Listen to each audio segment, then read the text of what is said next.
cidade de Botucatu fez 150 anos de emancipação, 2005. Ela, no entanto, é mais antiga do que isso. Ela é uma cidade que originou-se de uma povoação nascida na aurora do povoamento do estado de São Paulo. Por volta do ano de 1835, muitos mineiros vieram para cá, no alto da serra. A cidade de Botucatu é uma cidade nascida no alto da serra do mesmo nome. Emancipada em 1855, ela, entretanto, é muito mais velha do que isso.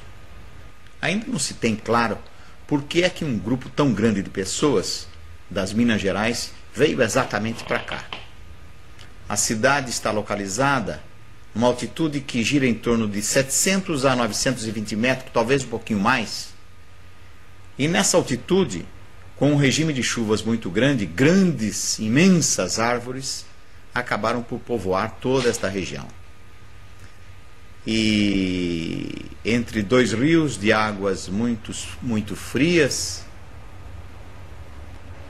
a população acabou se instalando, crescendo, edificando e chegando a um ponto que requereu a necessidade de uma freguesia que virou vila, que depois virou cidade. Hoje, com 124 mil habitantes, é uma cidade que tem um parque industrial grande no ramo da metalurgia, um bom comércio, uma agricultura pujante, onde são cultivados a laranja, cana-de-açúcar, a madeira de pinos ou eucalipto, e tem um PIB invejável para o estado de São Paulo, para cidades do tamanho dela. Na sua origem, Botucatu deve esse povoamento não só a agricultores das Minas Gerais, mas também a tropeiros que iam ao Rio Grande do Sul buscar tropas de mulas para vender nas Minas Gerais ou na Bahia, porque nesses lugares o transporte era todo feito em lombo de mula.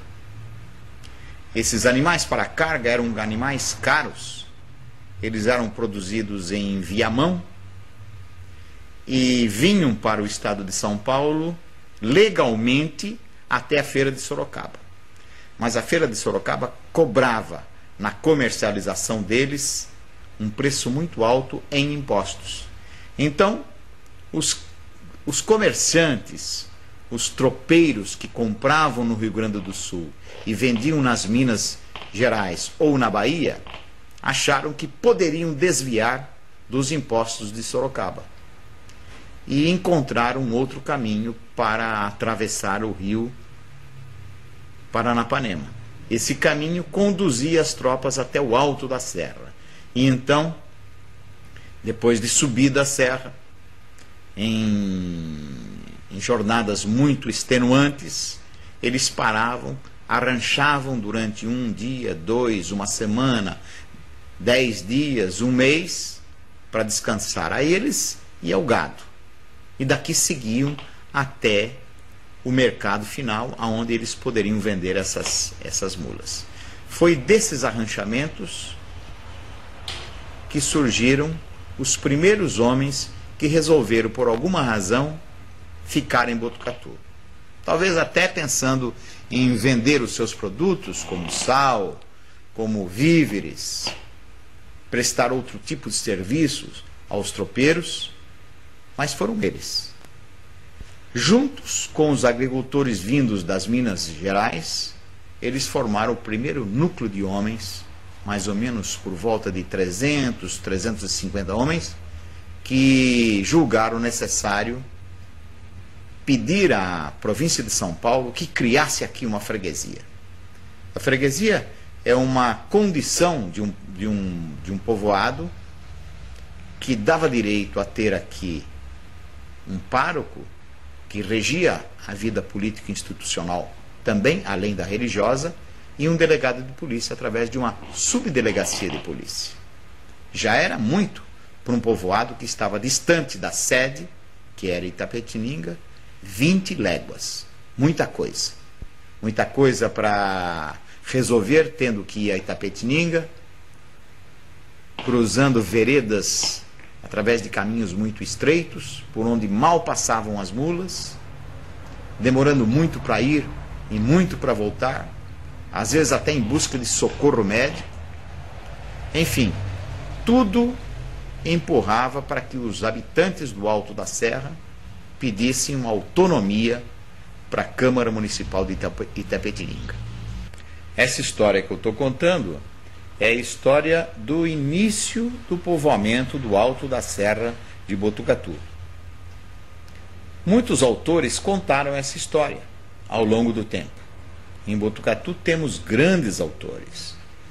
Nós já tivemos o início da nossa história feito, programado, pautado praticamente pelo Dr. João Nogueira Jaguaribe, que era um advogado falecido em 1920, que se dedicou a organizar pela primeira vez a forma com que se deveria contar a história de Botucatu.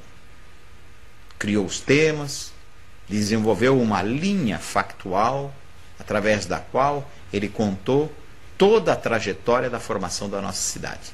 Depois vieram outros grandes escritores que foram contando ao seu modo, mas sempre respeitando a linha geral da história de Botucatu, tal qual ela foi enunciada pelo Dr. João Nogueira Jaguaribe.